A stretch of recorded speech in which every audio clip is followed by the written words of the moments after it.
So for those of you who've trouble playing the Smoke on the Water solo, let's start with the riff. A lot of people play bar chords, that's wrong. A lot of people go, that's the bass part. Anytime you see somebody doing that, why? It sounds cooler the way Richie Blackmore and the rest of the guys wrote it.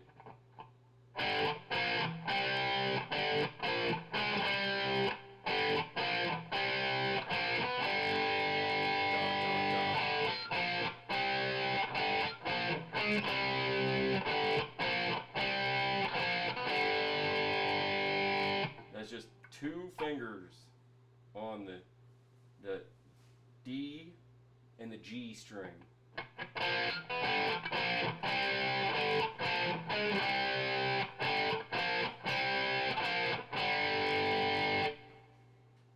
Play it, then play the bar chords. You tell me which is cooler. It's way easier, sounds better. You can even throw in the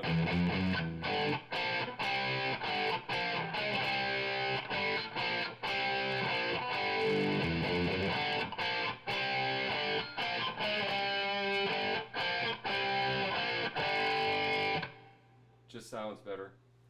Anyways, so the solo, that's what everybody seems to get wrong. So he starts out in this position. This real simple position, ring finger at the 12, then you're going to the 10, then you're going to the 13, to the 11, and he hits the 11 twice. It's pretty simple except for that last little 11. Nobody wants to hit the last little 11. Right? So then he does almost the same thing. Now this part, pay real close attention. I'm doing it on the second finger. Very important because I'm about to make a transition. If you don't do it with the second or third finger, I prefer the second because it's just a smoother economy of motion and mechanics of your hand. See how easy that is? Switch. Those little legato.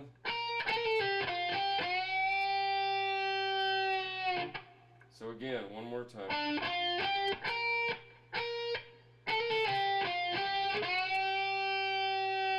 Now he does something easy. Bendy, bendy. Bendy, bendy. But then he does something tricky. He does like a roundabout or up the ladder, down the ladder, down the ladder, up the ladder thing. Right? He's taking the scale. He's starting out with an open, up on the B. Then he hammers down. Then he goes bend on the G. Plays the B and the E again.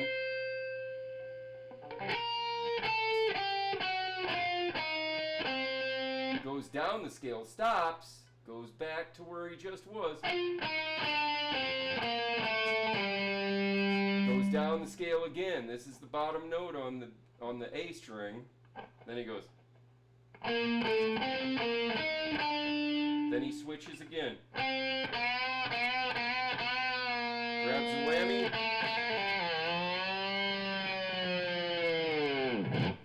Pretty cool. Again, really slow. We'll start from the easy, bendy, bendy.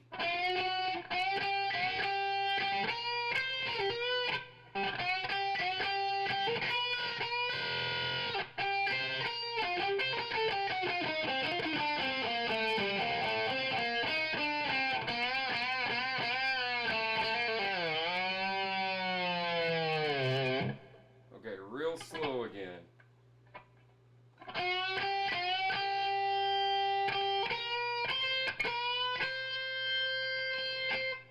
Upstroke, downstroke, bend,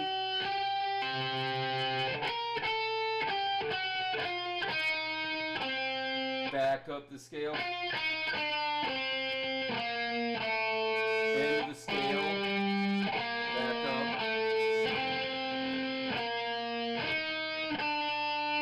switches position.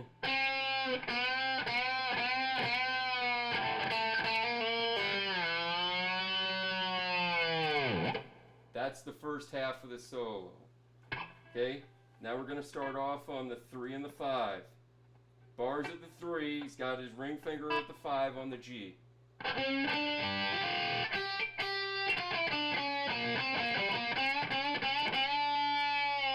you see what I did there? Most people would want to go wrong.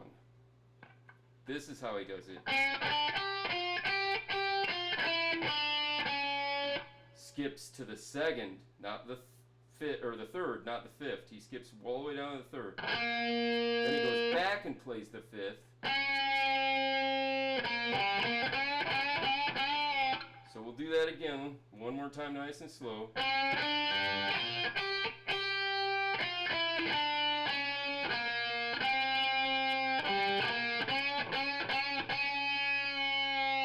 Pretty tricky doing it at the speed he does it.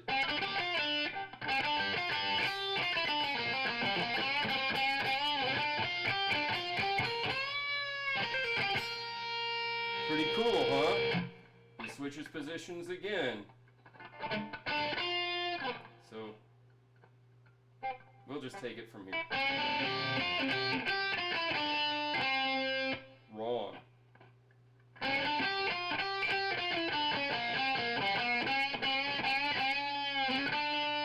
There's where he goes up to.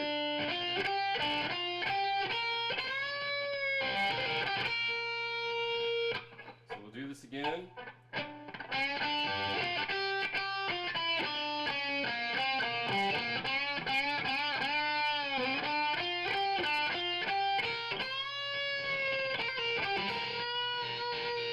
Right? Then he switches positions again.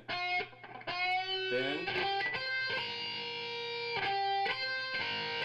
he does that twice, then he walks it up.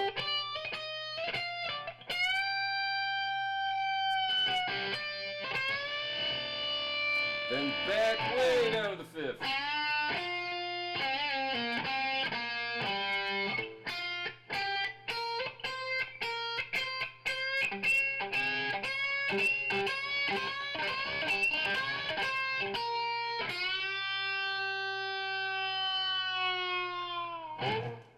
I hope that helps.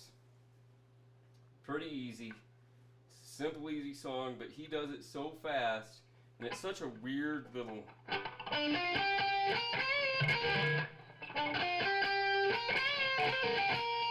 mean, nobody... Why would you hit that note again? You just hit it. Why would you hit that again? And when you're going on that tricky part, you did the pull-up, and then he starts it over again. Ben, who does that? Who does that, really? I mean...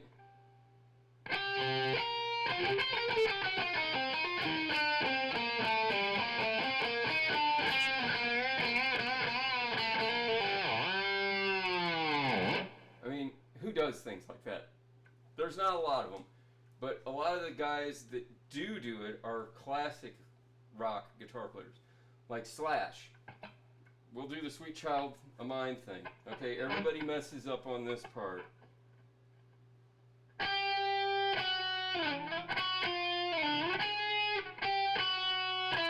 I got the Smoke on the Water song in my head, sorry.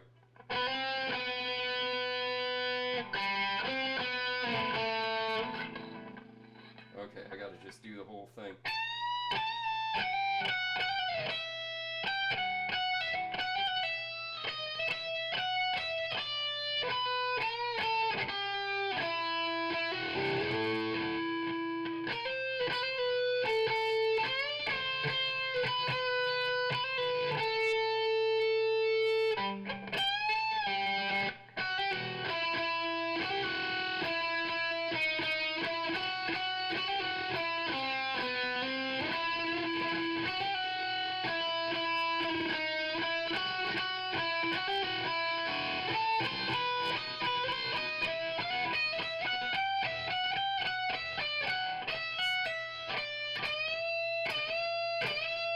That's the part everybody messes up with.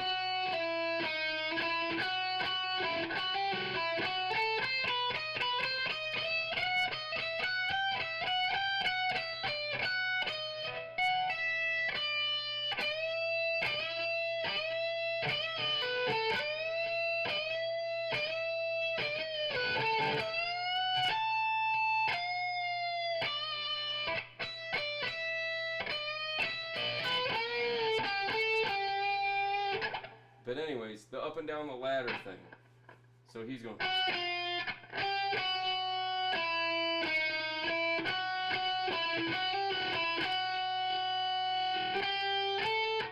Ah.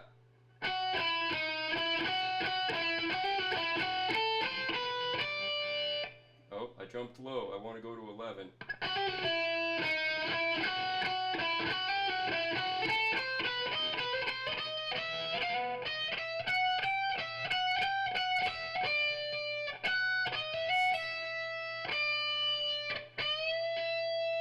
And again, the economy of motion is great there. He's going up and down that ladder.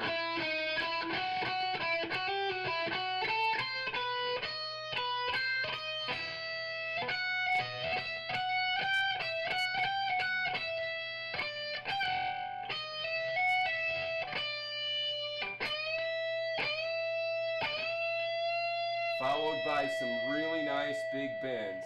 Hey, where did we see that again?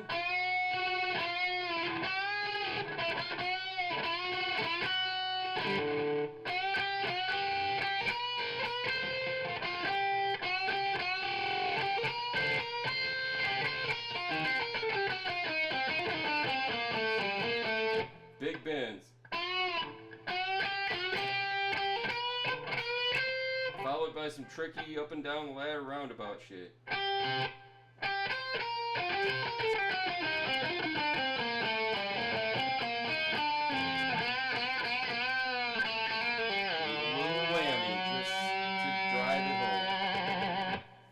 So anyways, when you're writing your own stuff, keep that in mind. A lot of people think linearly, like you just do the scale.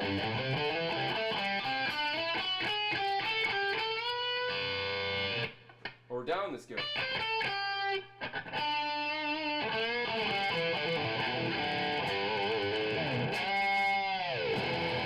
You can do stuff like that, but a lot of the really tricky, cool stuff is when you've played the notes in succession in little 3 or 4 or 5 note bursts, and then you find a way to backtrack. And that's exactly what the guitar in Smoke on the Water is doing. That's exactly the technique that Slash uses in that tricky part on Sweet Child of Mine.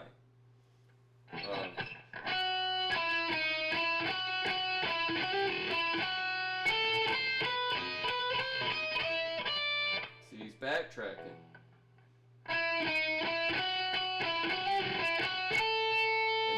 That's the last advanced part he does. Then he just goes back and forth, back and forth, back and forth, all the way up and down the scale. And he does it again later in the solo.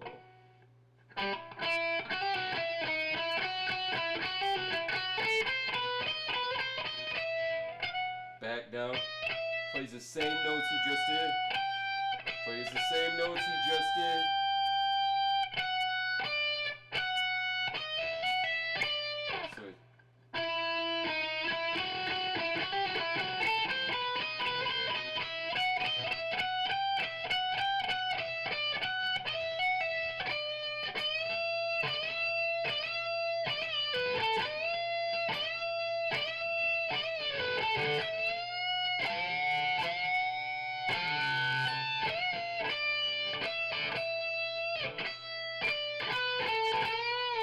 And again, how did I make that switch? Hear that note? Hit same note on the high E.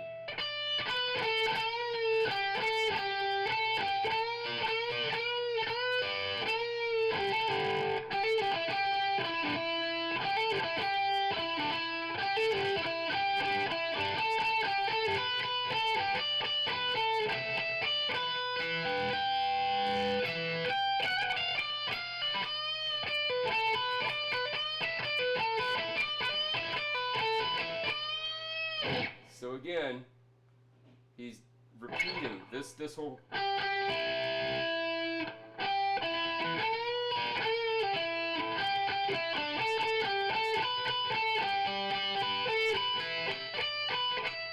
I fucked up.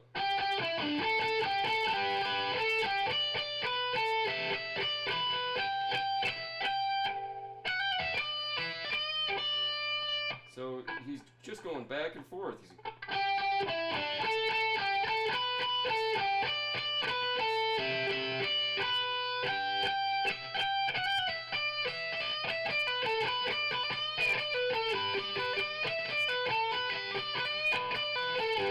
He's playing the same notes he just played. He's playing the same notes over and over again. I think I got my hand out of focus. I'll do it one more time.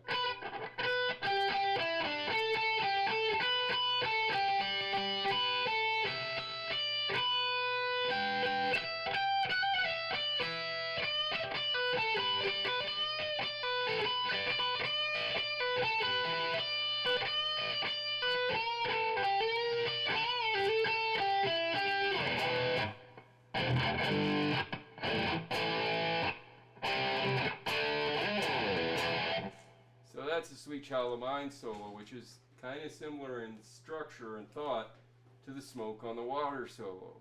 They're doing little roundabouts on their scales. They go the scale a little bit and then they back up and hit the same notes that they just played. And then they do a little circle thingy. It's kind of cool. So that's a real common thing in rock and roll. When you do it fast enough, it sounds really tricky, especially your ear doesn't quite catch it the first time, or it thinks it does. But then you're moving so fast, people don't realize, oh, you played it again. It sounds new. It's a good musician trick. It's a good musician trick.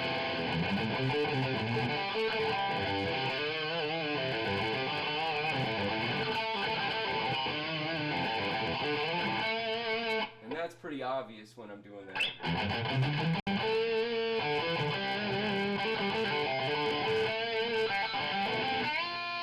I mean, that's pretty obvious, and I wouldn't, again, write that, but it's the same principle. So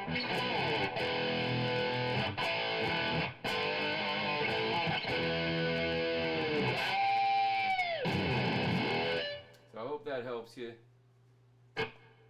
Learn the Smoke on the Water solo right. The guy that wrote it, he can play it however the hell he wants, and nobody's going to care. It's going to be his artistic difference in the mood he's in that night. He doesn't have to remember it, but you are different because you're covering someone else's song, and if you don't play it right, the audience thinks you suck because they've heard the album a million times, everybody knows it, and if you don't play it like the album, then you suck. Now there are some people that play it just like the album and they throw a little bit of extra in there. We'll cite Doug Aldrich for one, who plays the White Snake solo for Still of the Night. Excellent. Probably the best I've ever heard other than the original guy, who again does not play it the same as he recorded on the album because it's fucking hard. Damn near impossible. But Doug Aldrich, man, 2 thumbs up. You've come way closer than anyone I've ever heard do it, and he actually throws a few extra notes in there, fluttery wise. Really cool. If you haven't seen it, there's a whole bunch of YouTube videos out there. I recommend downloading them. They're not going to be there forever, but when he was with Whitesnake, wow, great alternate picking. Anyways, have a good one.